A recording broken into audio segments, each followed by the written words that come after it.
গরমে একটু তেঁতুল মাখা করে খাওয়া হবে। তো আমরা সবাই একটু সরঞ্জাম করে নিয়ে বসেছি, দেখা যাক কতটা কিরকম কি হয় আর কি। তেঁতুল মাখার জন্য আমরা এই যে একটু খানিকটার মতো তেঁতুল নিয়েছি, একটু টক তো খুব বেশি নিইনি। আর এর জন্য লাগছে এই যে লেবু পাতা নিয়েছি, যাতে গন্ধটা একটু সুন্দর হয়। কাঁচা লঙ্কা নিয়েছি, যতটা লাগবে ততটা দেব। আর একটু চিনি নিয়েছি, যতটা পরিমাণ মতো নিয়ে নেব। আর এটা একটু বিট নুন আছে, আর সঙ্গে এটা আমচুর একটু দেবো, যাতে ফ্লেভারটা খুব ভালো আসবে, সেই আশাতেই নেওয়া হয়েছে। দিলাম 1 চামচ আর একটুখানি দিলাম, তারপরে চিনি দেব 2 চামচ, লঙ্কা 2টো।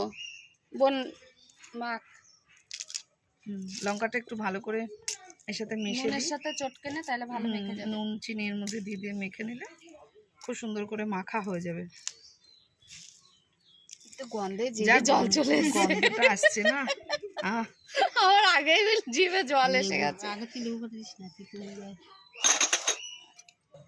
লেবু পাতাটা থাকুক সাইডে। এবার আমচুরটা চামচও ব্যবহার করতে পারেন আপনারা, দেবো হাত দিয়ে মাখলে হ্যাঁ মাখাটা সুন্দর হয়।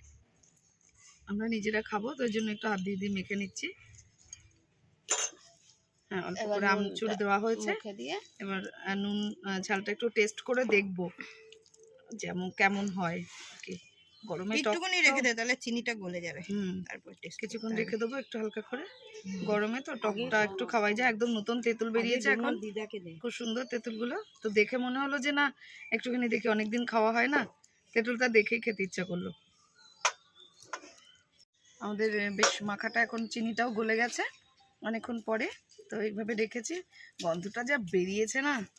আমাদের তেঁতুল কিন্তু কমে গেছে, একজন মিষ্টি খায় না তাই তুলে দিয়েছি। মিষ্টি খায় এই যে আমি তো মিষ্টি একটু কম খাই, তাই ওদের থেকে আমি আগে আগে তুলে নিয়েছি। এবার আমরা সবাই মিলে একটু একটু খাবো। তা গন্ধটা সুন্দর, আমাদের অনেকদিন নিয়ে করা হচ্ছে না, এত সুন্দর গন্ধ। বোন একটু দে চামচটা, নিয়ে খেয়ে দেখ। আমার জিভে এমনি জল চলে এসছে।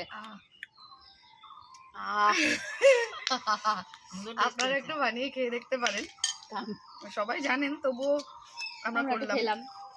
ভালো লাগছে, খুব ভালো লাগছে। চিনিটা সবকিছু একদম পারফেক্ট হয়েছে।